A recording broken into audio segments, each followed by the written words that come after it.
Hello, everyone. Good afternoon, and welcome to our Constellations Assembly, Pushing for Culture-Based Climate Action. I'm Emma Underhill, the founder and artistic director at Up Projects. And for those that need a visual description, I'm a white woman with shoulder-length blonde hair. I'm wearing brown glasses and a black and white jumper. I'm really excited for today's event, which builds on Up Project's previous assembly, Climate Empowerment, that took place a year ago in November 2023. Our current Assemblies programme reflects on the role that art can play in supporting advocacy and campaigning, as well as acknowledging the challenges and obstacles that need to be tackled along the way. Our speakers today will be exploring what culture-based climate action means and how we can best advocate for a public art ecosystem that is locally rooted, non-extractive, and joined up to climate action. We're really thrilled to be joined today by three artists: Manon Awst, who is currently based in Wales and who is also part of our Constellations cohort in 2022, and Victoria Pratt, creative director of the artist collective Invisible Flock, and Duk Hee Jordan, who is joining us from Berlin. The conversation will be moderated by Farah Ahmed, who is the climate justice lead at Julie's Bicycle, the pioneering organisation that mobilises the arts and culture sector to take action on the climate crisis. Farah will also be presenting an overview of culture-based climate action as a frame for the discussion. And you can find further information on their work and bios in the link which we've just put into the chat. But before I hand over to Farah, I just need to quickly mention some virtual housekeeping. If you experience any technical issues, please use the chat button at the bottom of your screen to chat privately with our dedicated tech support. And if you would like to ask the speakers any questions during the discussion, please do so via the chat. And there'll also be an opportunity for you to ask questions verbally at the end of the discussion. So at that point, if you could use your raise hand button, you'll be invited to unmute your microphone. But until then, could we just ask you to please keep microphones muted? But we'd love you to keep your cameras on because it's great to see everyone in the room. We also have a BSL interpreter with us today, Sumaya Sitayab. So if you require BSL, please pin them onto your screen. And as you heard at the very beginning, we are recording the discussion today. So I do hope you enjoy it. And without further ado, I am delighted to hand over to Farah for their presentation. Hi everyone, so I'm Farah. My pronouns are she, they, and for anyone who needs a visual description, I am a South Asian person with some thin-rimmed glasses on, dark blue and grey jumpers, and I've got sort of purple-coloured sort of pixie cut. So I am the climate justice lead at Julie's Bicycle, and for those of you who don't know us, we are a not-for-profit organisation that works to mobilise the arts and culture sector on the climate, nature and justice crisis. I'm going to talk a little bit for 10 minutes about some of the work that we're doing on connecting policy and cultural policy and climate policy. It's important to say that we're doing all of this work on a scale which is really global and international, but the conversation later will also be about how we do this in a really place-based, local way, how we do this as individuals. So I'm going to talk really about the real big picture and then bring it back down into what we all can work towards as well. So I'll just get this going. I'd also encourage you, yes, to share your questions in the chat and to keep the conversation going in there. We'll be coming back to them towards the end of the session, and if there's anything that you would like to offer verbally, just use the raise hand function. So culture and climate and international policy.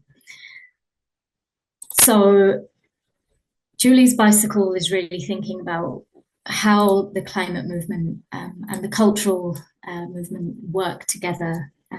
We're thinking about it as, you know, how we move in constellations, coming back to the title of the season, the series.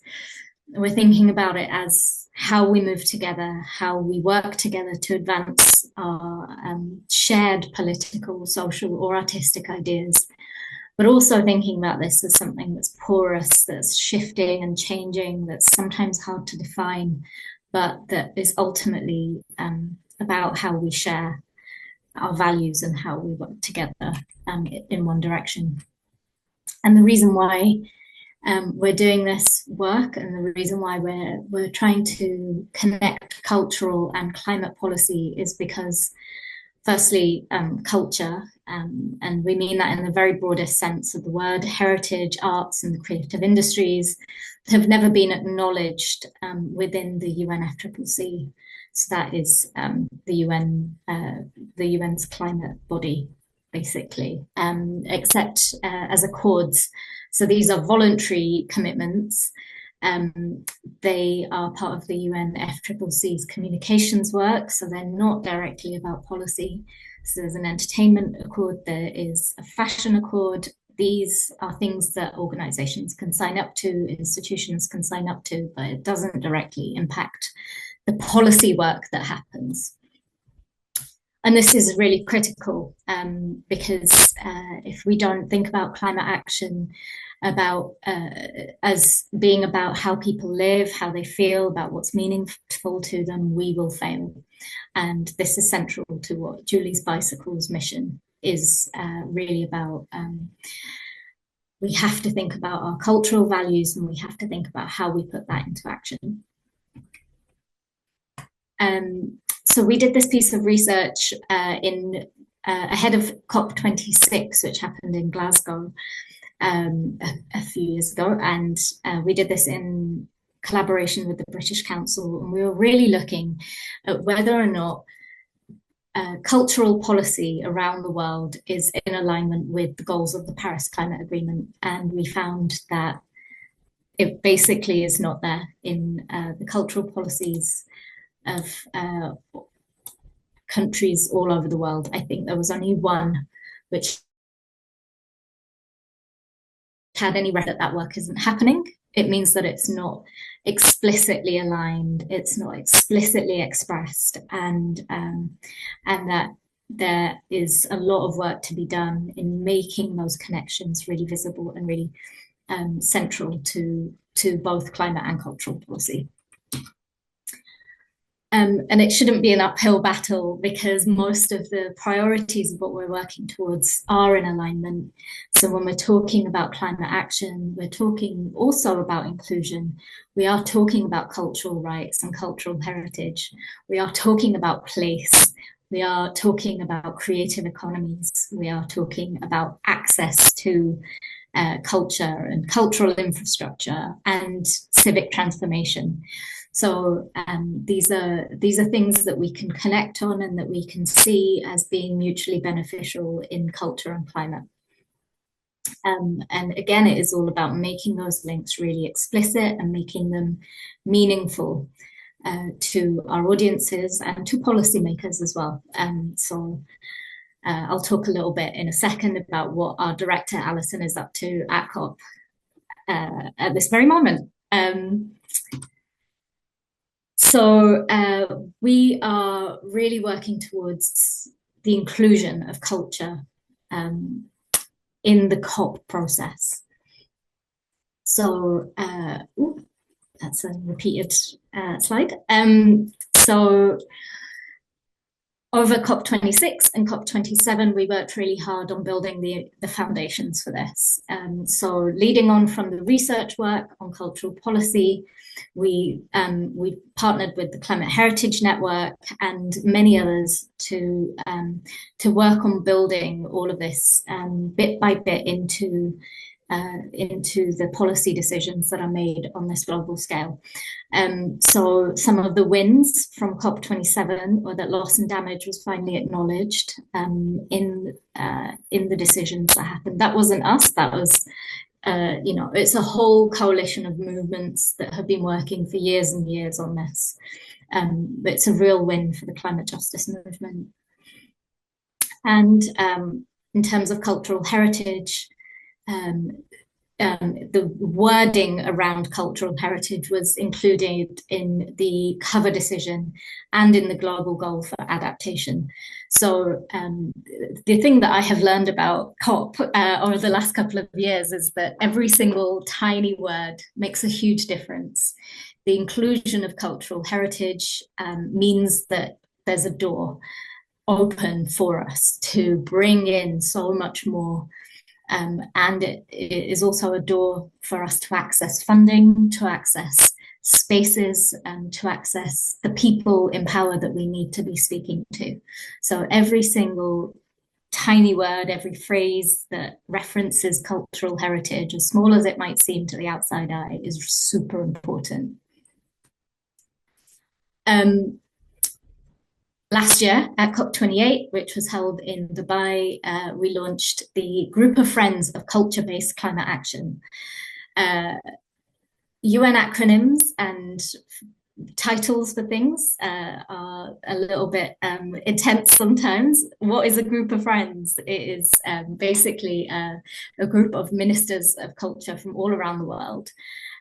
So we had 35 to begin with and 12 non-state actors who are now responsible. They've come together to support this work to bring culture into climate action and into the COP process. So they'll be working on our behalf to talk to the UN to try and get this included.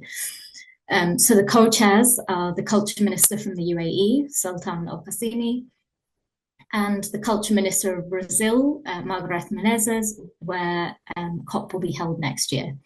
And we have a special envoy, Princess Dana Firas of Jordan. So this is working at a really, really high level to make this happen. And there will be a meeting happening on December 8th. There was a meeting which happened last year, and there'll be another meeting that happens this year, which you'll be able to live stream. And what it also led to is the Emirates Declaration on Culture-Based Climate Action. So again, we have these documents, these texts that support this work to happen. It doesn't end there. Having a group of friends is the first step. What this allows us to do is that we can advocate for something called, for a work plan on culture for the UNFCCC. This, again, lots of jargon and acronyms, but this is why we need to work across sector and why we work with the Climate Heritage Network of experts who really, really understand the minutiae of the legality of the wording and the language around this.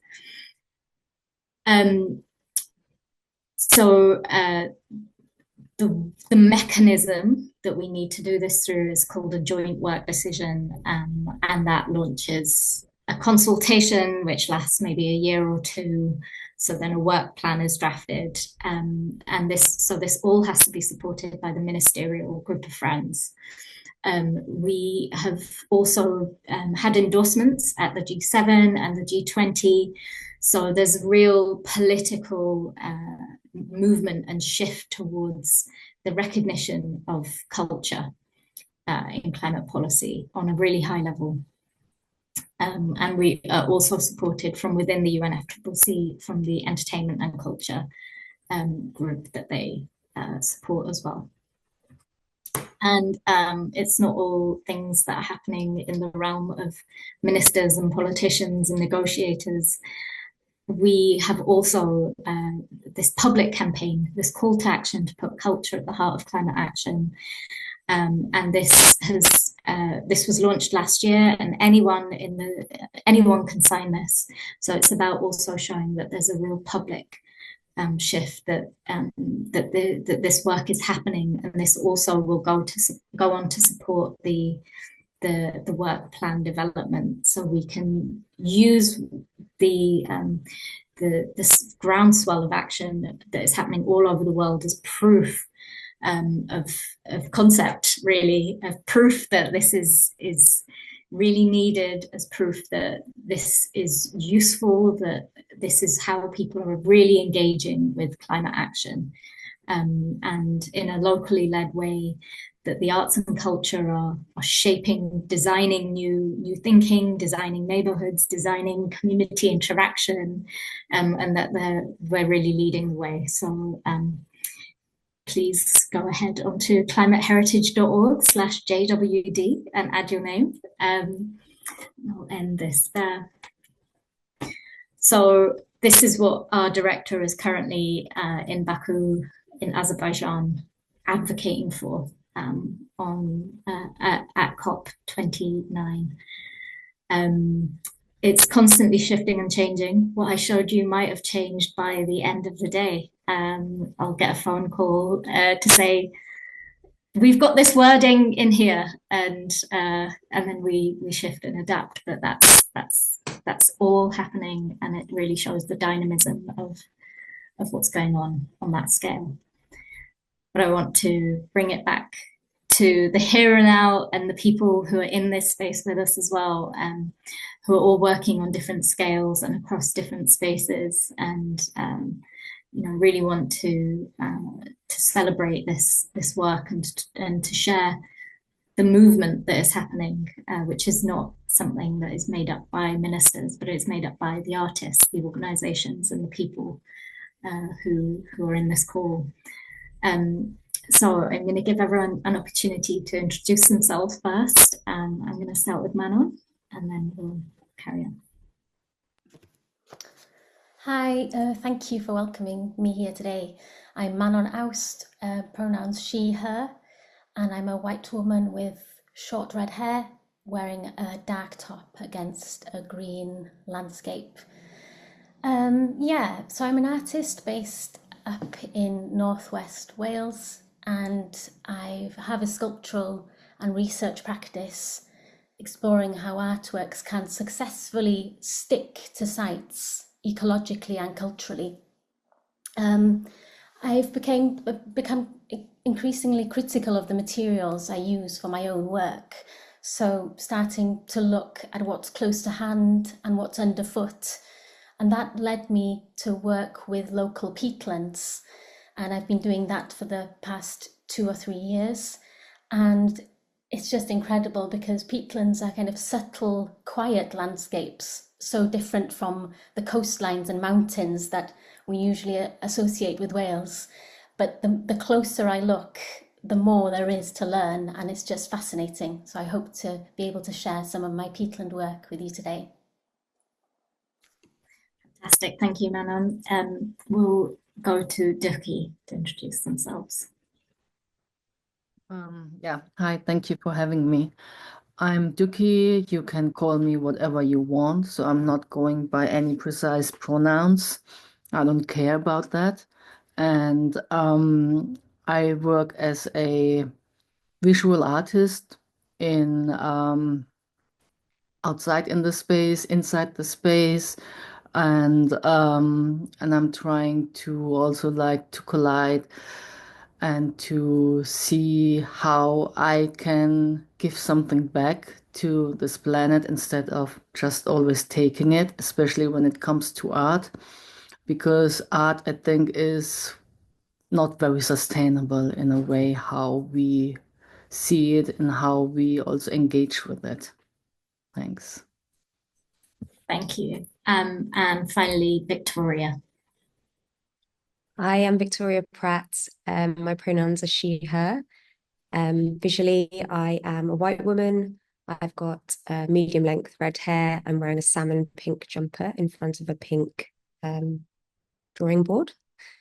And I'm an artist. I'm also the creative director of Invisible Flock, which is a collective of artists based at the Yorkshire Sculpture Park, and also based at the Wellcome Collection in London, where we currently are running the Land Body Ecologies project, which looks at the intersection of mental health and ecosystem health from the perspective of land-dependent and Indigenous communities across 7 geographies. Thanks for having me.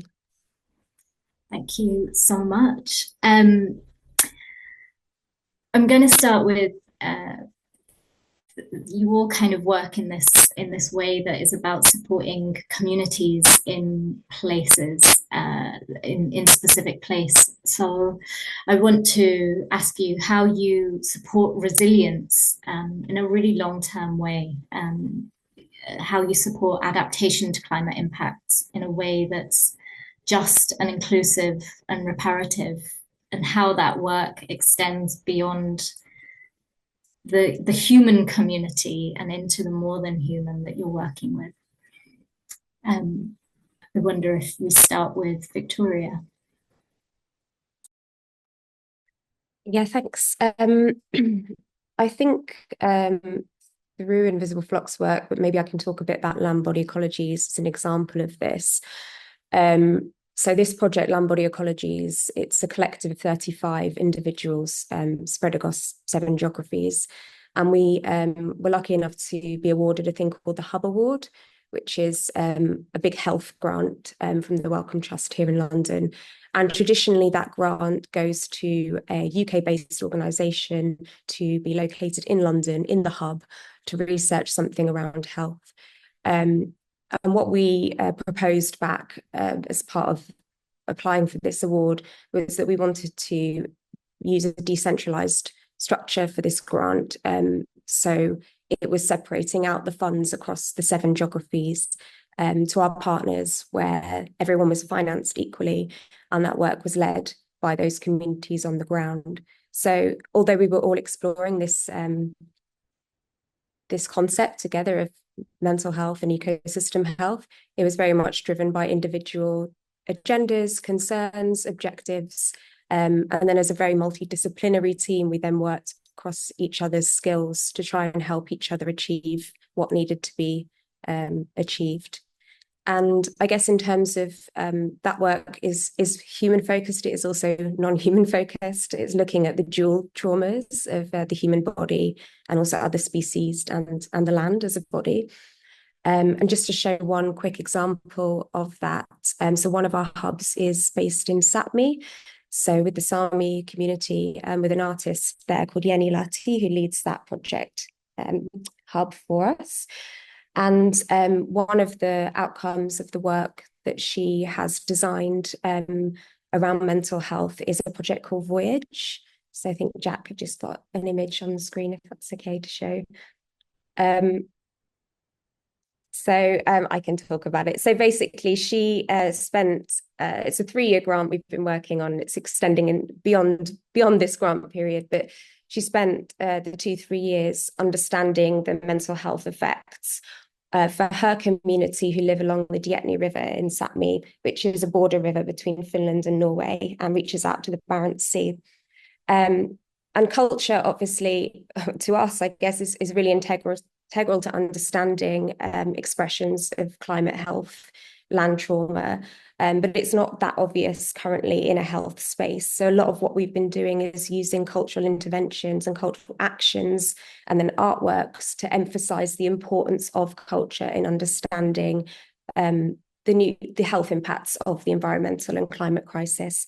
So she organised this 200-kilometre rowing voyage where all the families who lived along the river, who've been banned from fishing that river since 2019 because of the decline in the Arctic salmon population. It's currently at 10,000 species where it was last measured. They're due to return next year, and it's going to be it's predicted to be 5,000 species left. So the community there are really dealing with the extinction of a really, really vital nutritional, cultural, spiritual link to their homeland, to the point where the community had stopped accessing the river or going on the river. So this action she did ask them to repair their boats, to revisit the river, and spend 3 days, day and night, rowing a relay. And at each point, this is one of the families, they would pass on this traditional rowing stick, and they would offer a prayer or knowledge around what the river meant to them. So this is just a really, I think, beautiful example of a cultural act that was sort of a really important mental health intervention with the community, but it's also something as a larger body and collective, Land Body Ecologies is writing about and advocating for a culture being included in how we understand the climate crisis and the health crisis. So yeah, I'll stop there. Great, thank you. We'll go to Manon to talk a little bit about their work and how they support resilience and community. Yeah, so what's extraordinary is that although a quarter of Wales is either protected as national park or areas of outstanding natural beauty, it is nature depleted. And people have lost connection to the land just in a few generations because of the way the economy has shifted. And I think resilience needs to start with a material connection. And Jack, if you could show the Wine There workshop. Wine There is a raised bog close to Crickhowell in South Wales, where I led a workshop for a group of young people for Peak in September. And this is a unique site. I'll wait until the image pops up so it makes sense. Because it has this intact lag stream, which is like a river, a halo around the raised bog. And this lag stream absorbs nutrients from the surrounding landscape. It's surrounded by agricultural land. And as the water drains into the bog, this stream rebalances the water in a way, and acts as a filter for the bog. And this is really important to allow the sphagnum moss to grow. And this is the kind of super moss which forms peat. And yeah, the next image shows examples of local sites before and after restoration work. A lot of restoration of peatlands is happening right now in Wales. This is Cors Cerddreiniog on Anglesey and Cors Gyfelog in Eifionydd. And after decades of neglect and drainage, this restoration process requires a close collaboration between ecologists and wardens, local farmers and communities, and also ongoing monitoring of the wildlife by volunteers. So if they're managed well, they can be habitats for rare species like bog orchids, sundews, and the threatened marsh fritillary butterfly. So a group of us went out in August to monitor the larvae, which I'll just show in the next photo, because this is the main food plant of this caterpillar is the devil's bit scabious, and they're found specifically on these small group of bogs.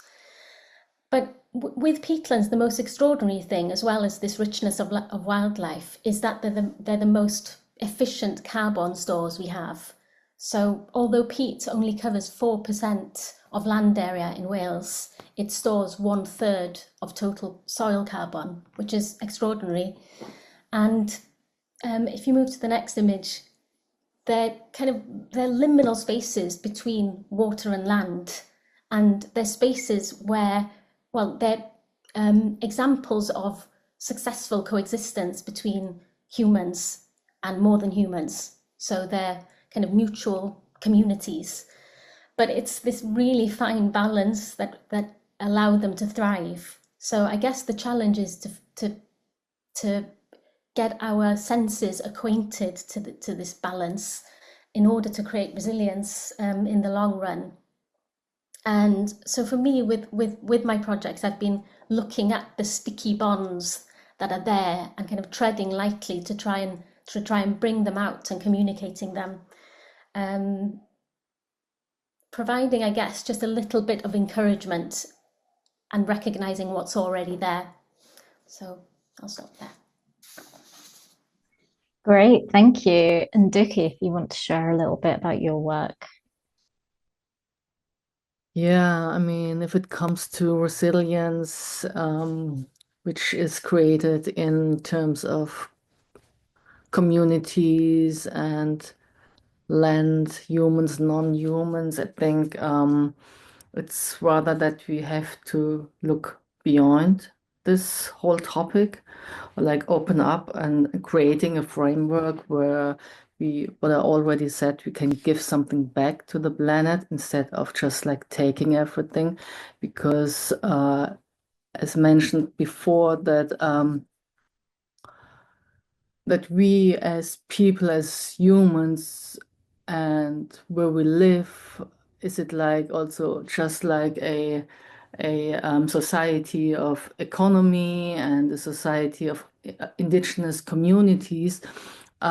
We are all depending on this planet. That means like we thrive on economic systems, and therefore there is basically no like such a thing that a society reacts or is really sustainable in that way. So, and I think like to give something back, meaning like by also like giving the chance that the planet can heal. We have to not only react on crisis, but we also have to adapt to it, and also like seeing these issues from like the non-human perspective in order to give it like a chance, and also extending this resilience beyond human requirements in also honoring the non-human agency basically. And yeah, I don't know, it's something what I think we should create more in order to really create this kind of resilience.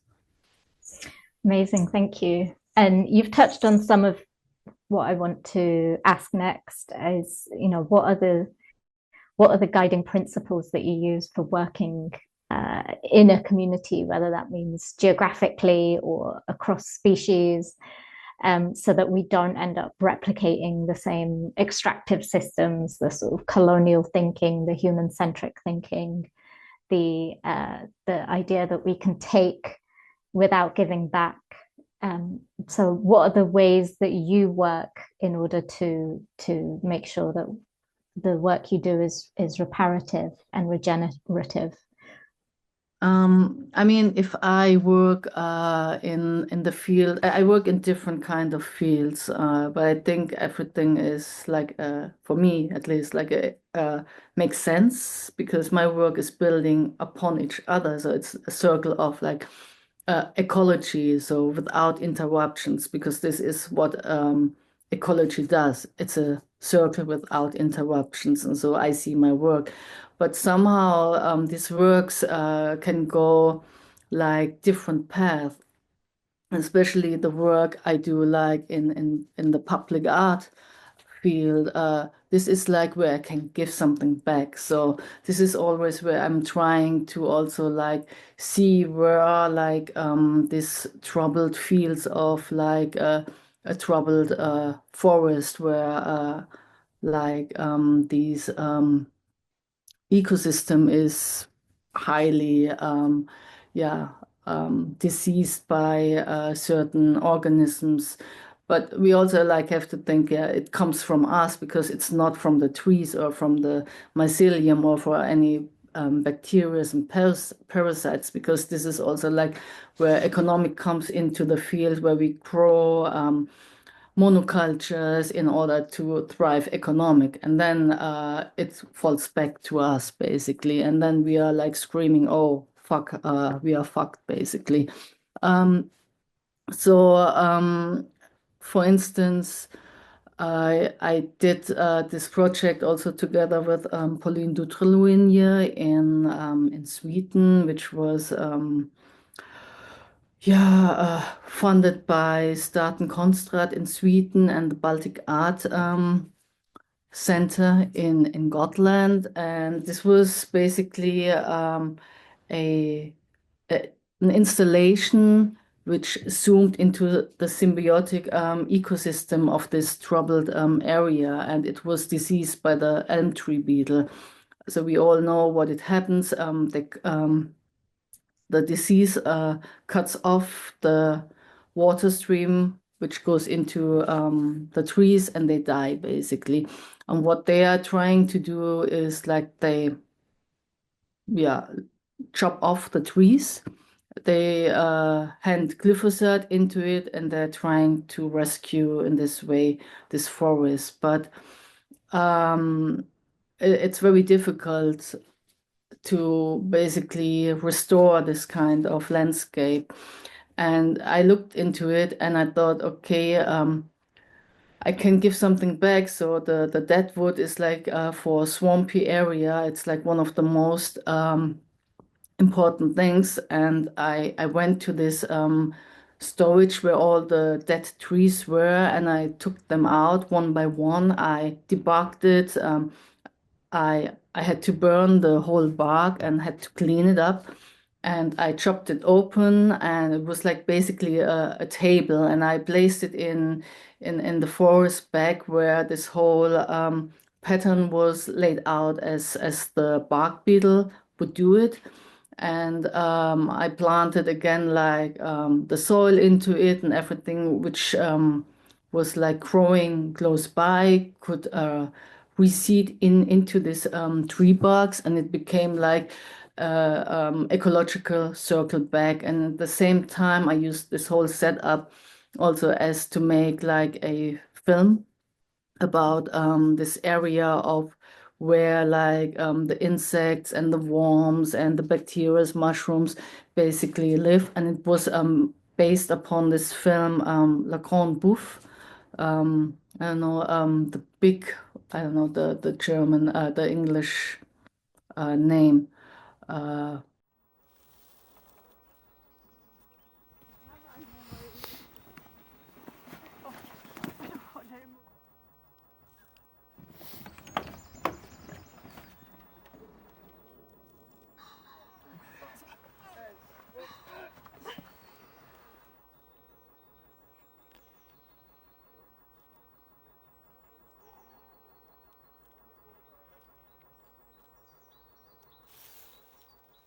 yeah, so it's all about like eaten, get eaten, sex, dying, party, whatever. So, but it's all from like from perspective of the insects. And this was basically also like calling out that that extinction due to the elm disease.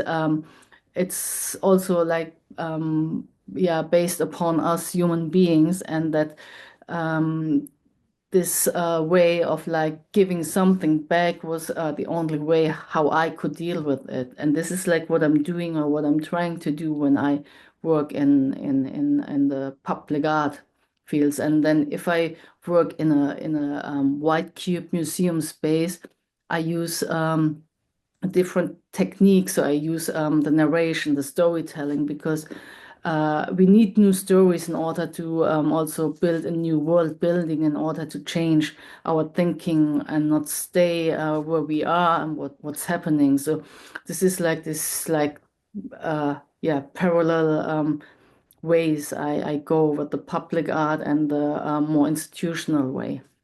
It's great to think about those different audiences and actually what your position is as an artist in those different spaces.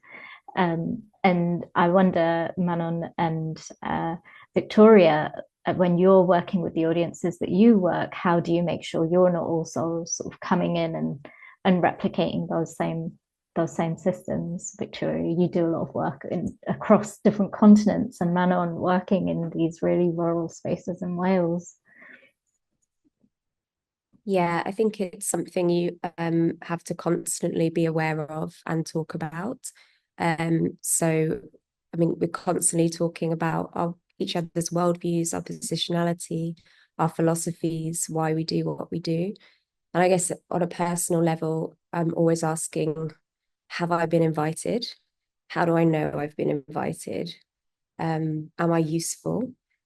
Am I the person that should be there? And I think those are important personal reflections I try and approach everything with. Yeah, I mean, it's a really good question. 4 out of 7 of our land body ecologies hubs are in ex-British colonies.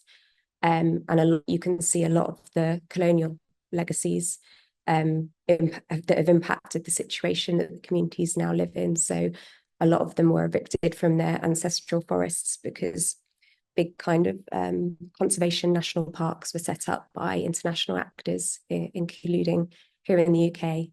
And I guess where we're based here in London, on Euston Road, is very close to where the start of this whole conversation began. So it's really embedded in our work as a collective, and it's something we're really keen to talk and write about. Yeah, in terms of the non-human, we've done a lot of practice listening as well. So sound recording and sound art is a huge part of our practice. So we spent a long time with recording different species in relation to these territories, whether that be elephants or reindeers or honeybees or gorillas. They're kind of these key species relationships in each of these locations we're working. So as much as possible, we've tried to pay attention to that perspective and yeah, spend time listening and see what that can guide us and where that can take us as well. Amazing. Yeah, I like the idea of questioning, have I been invited and how do I know? And I wonder how I'm going to be percolating on this is how do I know that the more than human has invited me as well? Manon, how do you sort of think about this work and this approach? Yeah, well, I always try to work from the ground upwards. If I'm working with a site, I'm also collaborating with those materials and those timescales that I find there. And since starting to work with peatlands, I've had to slow down because peat, it takes a long time to form. Only a millimetre of peat forms in a year. So, you know, materials take time. So botanical time, ecological time, these are very different timescales to kind of commission turnarounds. So that's been a kind of learning curve for me to embrace the time of a specific site in the work. And also, yeah, maybe if you could show the image of the material samples. So on some of these peatland sites, the grasses that grow have to be cut back annually, or they have to be grazed. Otherwise, they would just start taking over and drying out the land. So large sacks of these grasses are on the edges of some of the peatlands. So I've been trying to use this grass in different ways, cutting it down, turning it into pulp, mixing it with different composites like lime, biochar, crushed mussel shells right from the coast nearby, and seeing how they stick together. And it's a work in progress, and the results are not immediately visible and accessible, but I almost see them like sculptural seeds. So I'm planting these seeds as I work, and they might take their time, and that's fine, rather than seeing the results of the work immediately, because these landscapes take years and years to restore. And how can that influence the way we as artists work? You know, I find that really a kind of a challenge. Yeah. So it kind of leads to my next question, which is like, how do we do this work in a way that is also reflective of the fact that we need economic resilience, that artists can't necessarily do things in a way that is always the most sustainable when there are economic constraints, or when we think about other factors like our system being built on the need to move things, on touring things in a certain way. How do you engage with this? I'm going to come to you, Manon, just talking about this really long process that you have to that goes against the sort of hyper production way of working. Yeah, I guess again, starting from the material, you can make networks that are broader through the work with the materials. So, like, for example, a material creating a kind of bridge between geographies and across political boundaries. So for example, there's incredible peatland research going on in Yorkshire, in Ireland, in Denmark, in Germany, and the idea that you can create a material map and share that knowledge and share the kind of technologies that are being developed. Because I recently went to the Cairngorms to Abernethy, and there's an image, and they're transforming these landscapes. It's part of peatland restoration, but they're using a geotextile to kind of sculpt the landscape, and creating pools where water collects, which encourages the formation of peat and also encourages sphagnum moss to grow. And it was just incredible to see how they're doing it compared to how they're doing it here in Wales. So through these kind of processes and learning from each other, I think there's a lot to be done. Yeah, so just kind of zooming out and seeing work across bigger distances. And also there's this peat camera that we installed on a local site here with the Centre of Ecology and Hydrology at Bangor University. And the peat camera is, again, it's technology, it's not high tech, but it monitors peat breathing. The German term that the scientists use is Mooratmung. And Mooratmung is the fluctuating water levels in the land. And in a healthy peatland, it kind of rises and falls with the season. And the data is collected by the peat camera and then shared across countries and across projects. So again, there's ways of being really materially connected, but then creating wider networks and wider maps. Duk Hee, do you want to share any of your thoughts, or Victoria, about how you do this work in a way that builds resilience locally, but also builds resilience for you as artists?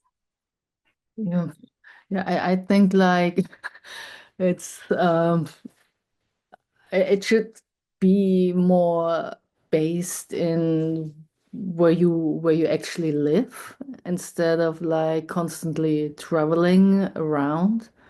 So it makes totally sense also what Manon does, and which is also like super nice to work in this kind of fields. I think there you can also create a more stable resilience in like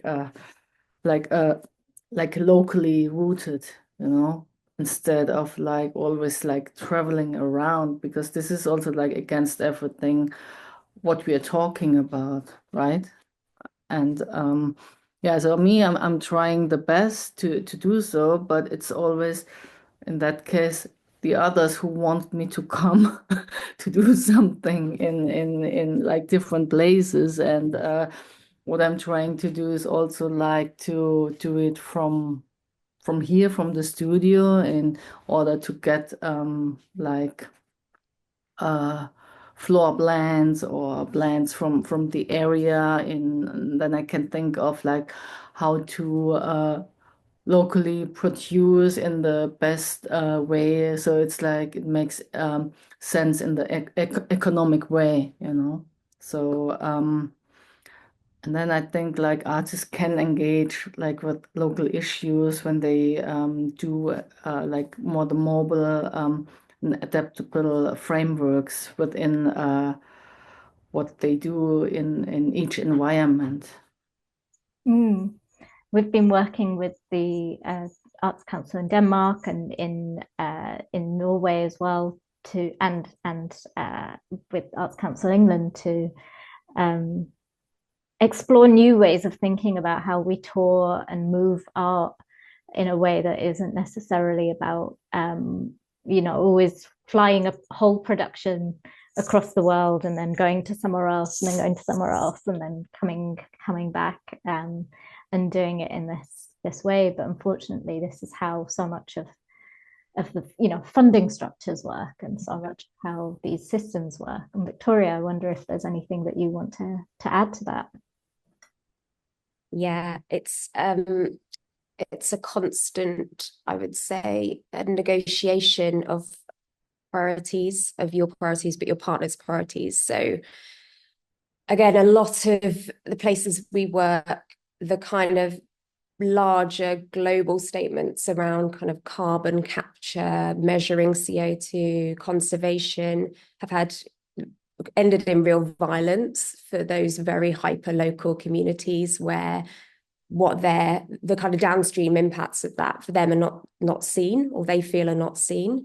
So I think we're constantly weighing up again, like it goes back to that, am I useful? Are my skills useful? Can I help have an impact? If we're asked to go and I'm weighing up a flight versus the potential pipeline from the hyperlocal to a policy space, and we can deliver that, then it's kind of a no-brainer. But I agree that I think in terms of like touring artworks or more kind of a production end of things, it is really important for us to consider how much we are shipping and traveling. But I think for me, it's always about what can we do? What do we need to do on the ground? What do we not need to do on the grounds? And I think long partnerships have been really instrumental in how we work. So yes, you do need to be in that site with that place, with that person to understand their lived reality, to work together going forwards. But that relationship should be lasting 5 to 10 years, if it's valuable and there's a lot of work to be done. So we definitely don't have these kind of, I guess, satellite relationships. We sort of never have. And I think it's a really important part of what we do and why we do it. Amazing. Thank you. We've got 1 or 2 questions that are starting to come through in the chat, and we'll come to those in just a sec, but please do add more. I want to sort of think about the sort of communities or the themes that we work with, and thinking about heritage. Like Manon, we spoke a lot when we met last week about the Welsh language, and you all sort of work with heritage in different ways, and that can often be sort of framed as like a way of looking at the past. But actually, how can that be potentially a guide for thinking about how we imagine the future? Who wants to jump in? Should we go to Manon, actually? Yeah, I think the word heritage is weighted for a lot of Indigenous cultures. Definitely in Wales it is, and the word can be translated to either treftadaeth or etifeddiaeth.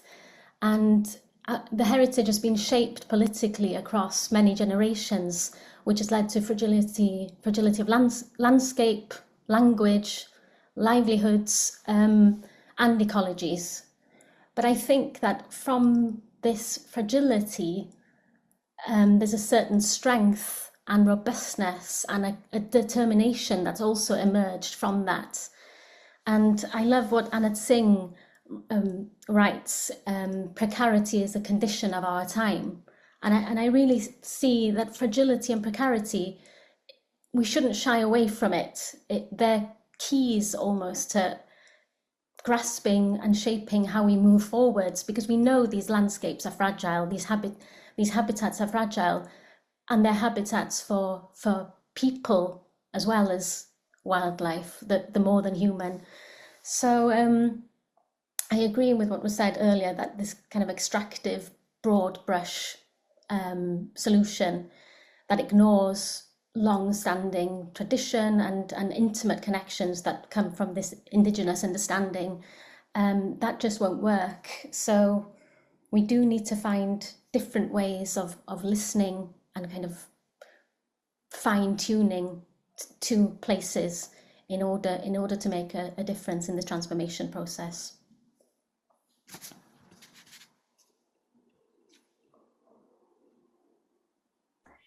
Great, thank you. Duk Hee or Victoria, do you want to jump in with anything on how heritage can guide us? I can jump in, Duk Hee, unless you want to. So what you shared, Farah, at the beginning around culture and culture's place in policy didn't surprise me at all. I think there's a lot of work to do on how culture and heritage is overlooked. and actually what tangible and intangible heritage holds in terms of some of the knowledge that we might have lost or overlooked, but also kind of the answers that we might find to the solution that we're in. Invisible Flock have been working in Pakistan for 3 years now, and just recently we're working in the Sindh region to document sound, so documenting like traditional stories and folklores, real diversity of musicians there. And you know, on a surface level, you're like, well, how does this relate to climate? But of course, each of those communities, most of their music and most of their songs is in relation to the place that they live in the mountains, and how we shouldn't mine the mountain for granite, because it's the only way that water stays in that desert region, because those pools are created from the rocks. So there are 1,000-year-old pieces of music that have these messages encoded in them. And I'll just share a short clip, actually, if that's all right, Jack, of one of the communities, the Turka, they're called, who are known for their storytelling through music.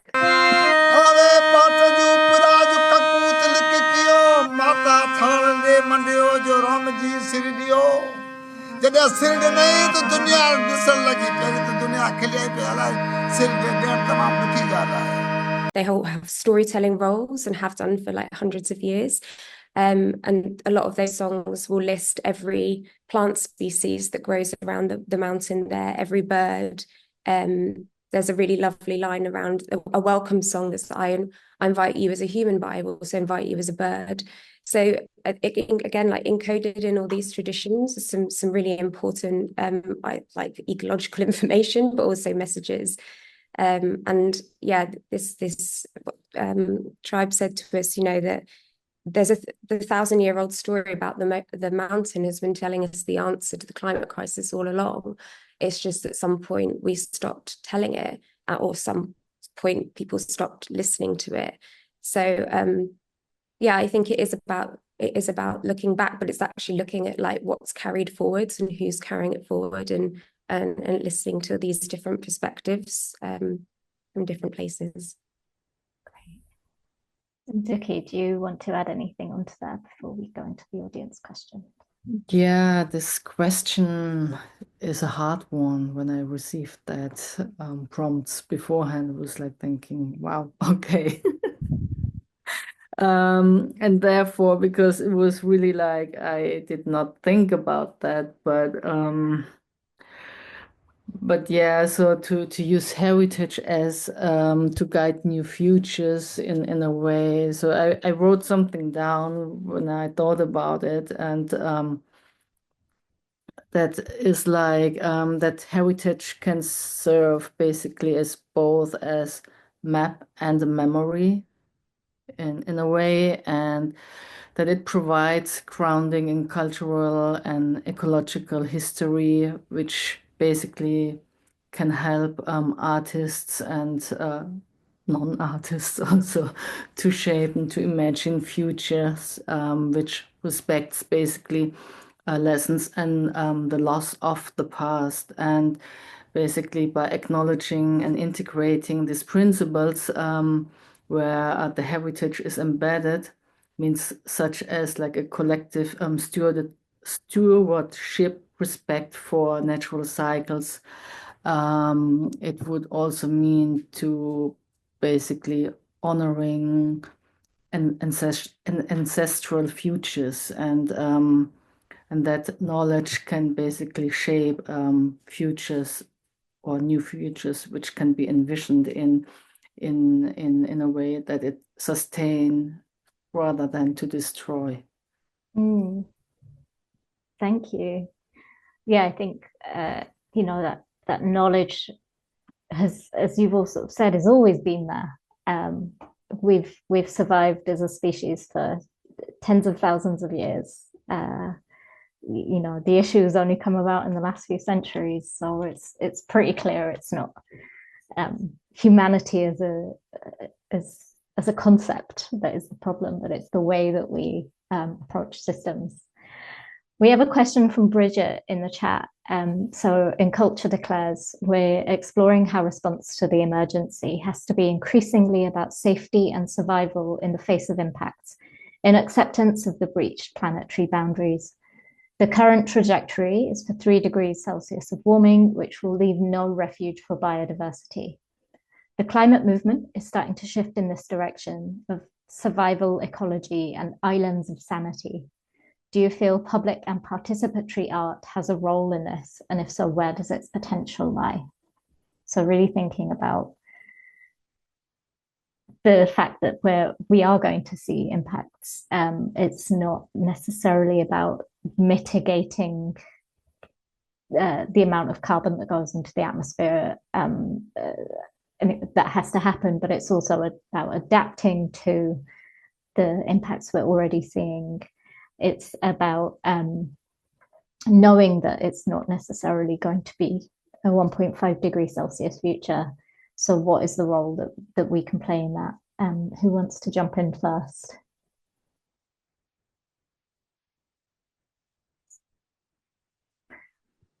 Okay, I'm happy to go.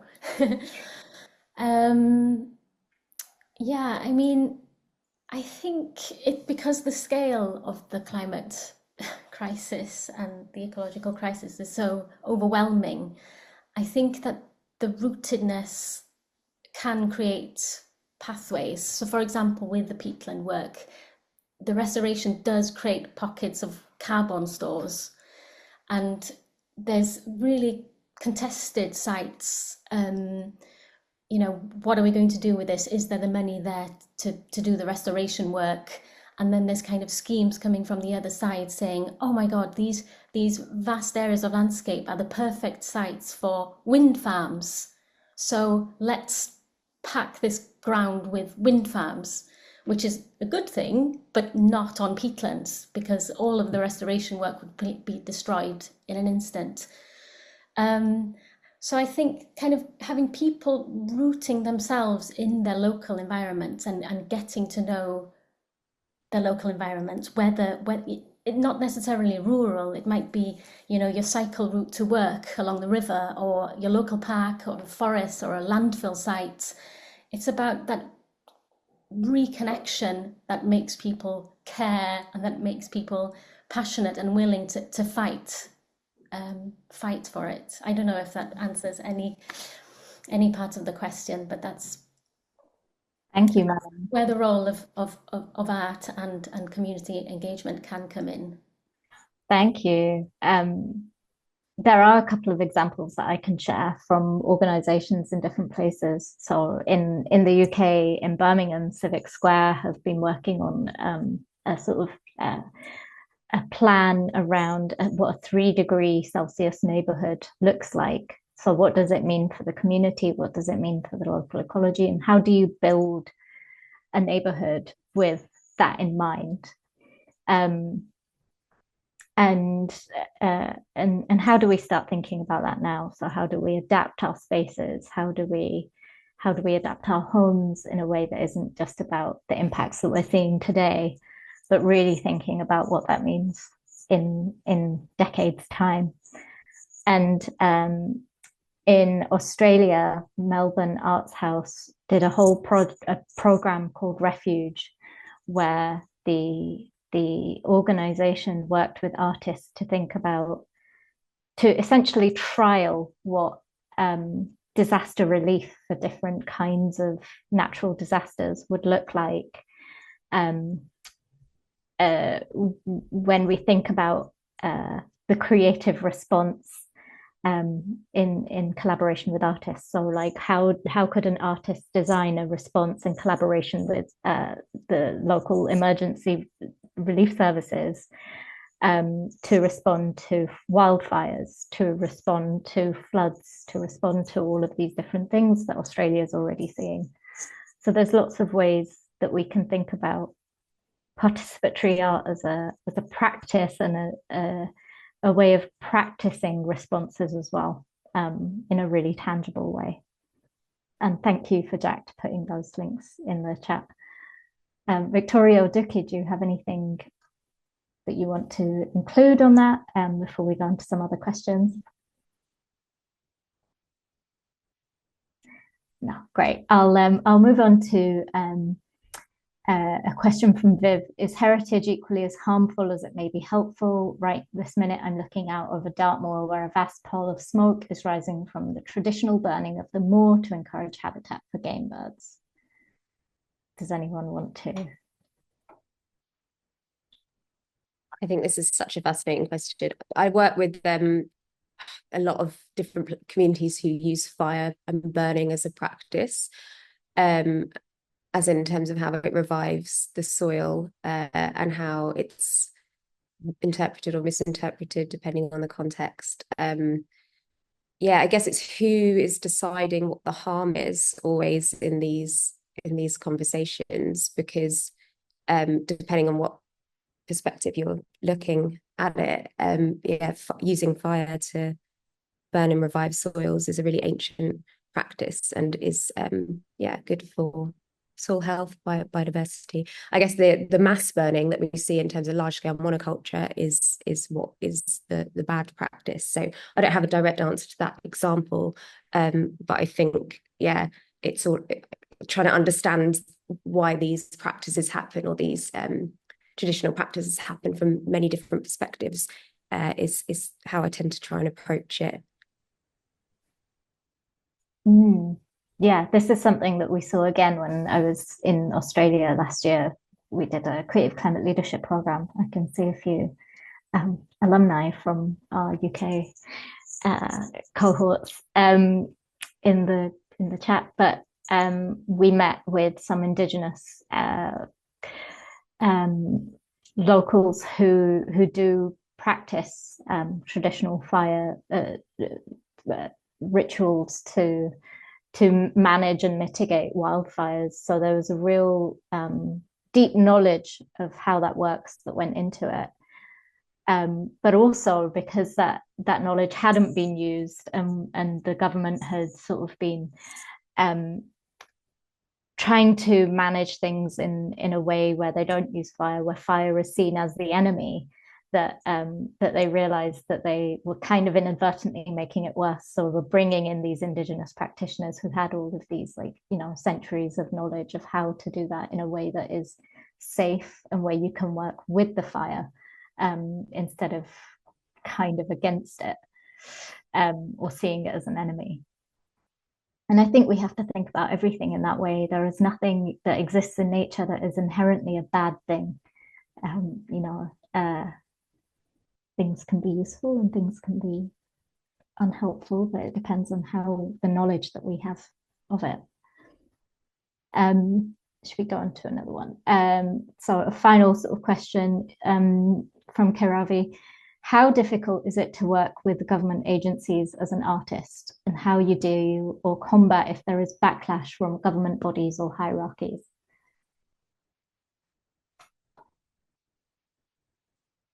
Who wants to talk about this? How we engage with authority or with power, I guess, and what we're trying to achieve.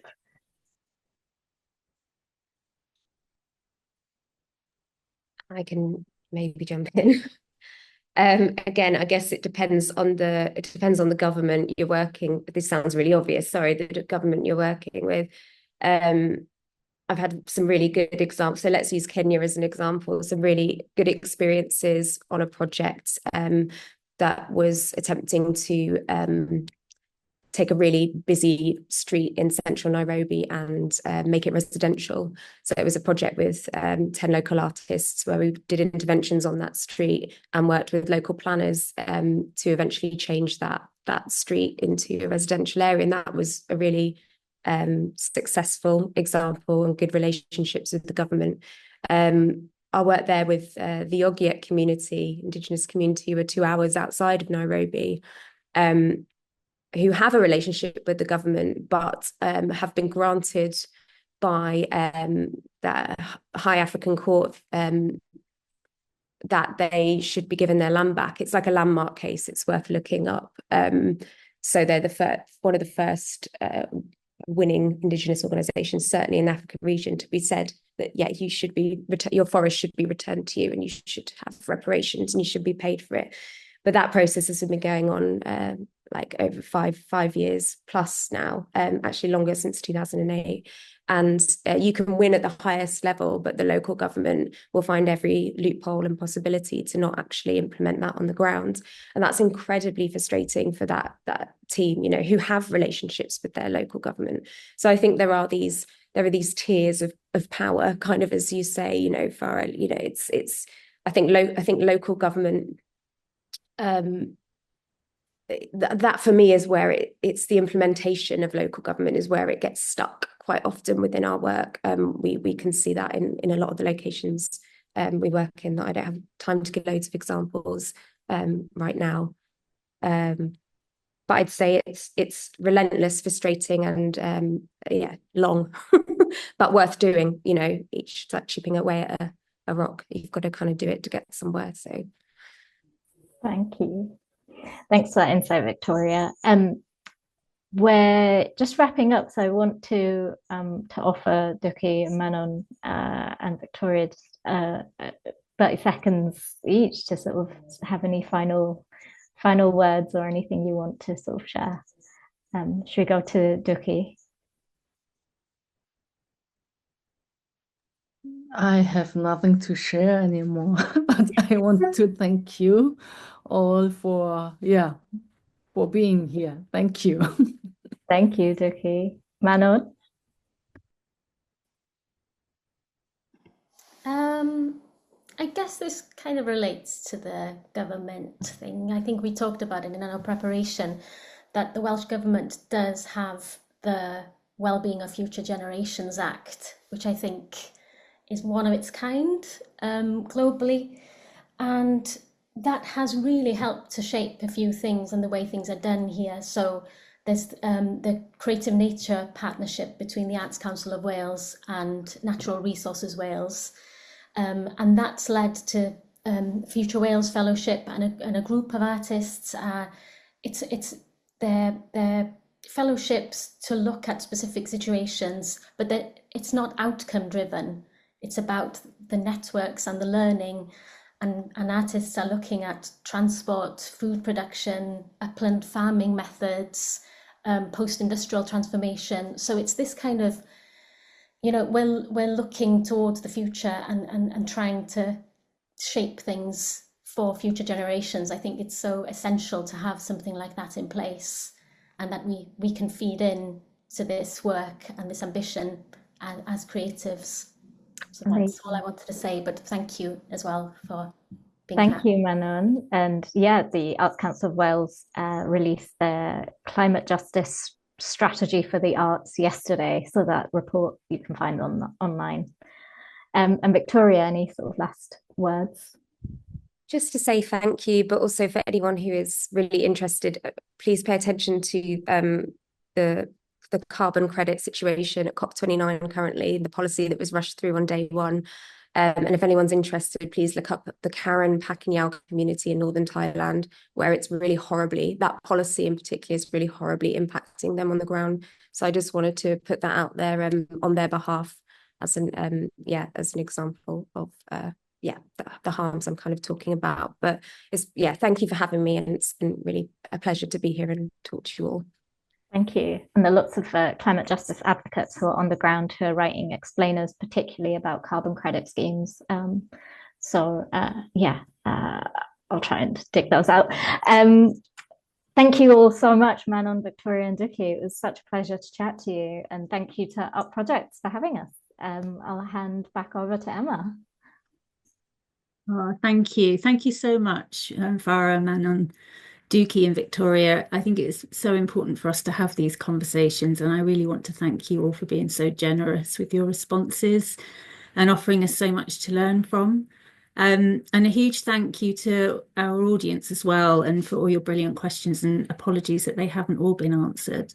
And we will make sure we share all the links to the various resources and references that have been made through the conversation. Thank you also to Samaya, our brilliant BSL interpreter. And before you all go, I just wanted to mention that Up Projects are really excited to be working with Duk Hee on their first public commission to take place in the UK. So we'll be sharing more details about that in the new year. And our next assembly will be happening on the 12th of February, which is looking at art in schools. How can we get culture back on the agenda? So if you haven't booked a place, please do so. And if you don't receive our Constellations Assemblies newsletter, there's a link in the chat, I believe. So please sign up to that as well. And we're trying to encourage more people to be able to have conversations and be sort of more active within the Constellations community. So we have set up the Constellations Exchange, which is a group on LinkedIn. Quite a few people have already joined. So please do have a look and join us if you'd like to, because it's a great way to continue conversations and keep sharing resources and further reading. There should be a link there in the chat as well for that. And finally, we always want to hear your feedback and listen to your thoughts on how we can improve our events. So please do take a little bit of time to fill out the survey if you can. We'd be really grateful for that. So thank you so much for coming today, for joining us. Huge thanks to our brilliant speakers and also to our lovely production team at Up Projects, and hopefully see you at the next assembly. Have a lovely afternoon. Bye.